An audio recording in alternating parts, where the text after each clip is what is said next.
হযরত মুহাম্মদ সাল্লাল্লাহু আলাইহি সাল্লাম এর প্রথম ওহী কোন গুহায় নাজিল হয়েছিল? আসসালামু আলাইকুম ওয়া রাহমাতুল্লাহ। ওয়ালাইকুম আসসালাম। ভাই কেমন আছেন আপনি? আলহামদুলিল্লাহ, আপনি কেমন আছেন? জি আলহামদুলিল্লাহ। ভাই আমি এখানে একটা ভিডিও বানাইতে আসছি, তো আমি আপনাকে ইসলামিক 3টি প্রশ্ন করব। যদি আপনি সঠিক উত্তর দিতে পারেন তাহলে আপনার জন্য একটি আকর্ষণীয় পুরস্কার আছে। আপনি অংশগ্রহণ করতে চান? আচ্ছা, ঠিক আছে ভাই। আমার প্রথম প্রশ্ন হলো, কোরআনুল কারিমের কোন সূরাকে হৃদয়ের সূরা বলা হয়েছে? সূরা ইয়াসিন। মাশাআল্লাহ। আমার দ্বিতীয় প্রশ্ন হচ্ছে, হযরত মুহাম্মদ সাল্লাল্লাহু আলাইহি সাল্লাম এর প্রথম ওহী কোন গুহায় নাজিল হয়েছিল?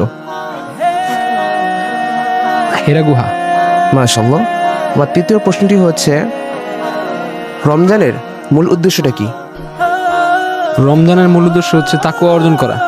মাশাআল্লাহ। ভাই আপনি সুন্দর করে প্রশ্ন দিতে পারছেন। তো আপনার জন্য ভাই একটি পুরস্কার আছে। পুরস্কারটি হলো, এই নেন, অভিনয় পুরস্কারটি ভাই, তিয়াত্তর হাদিয়া।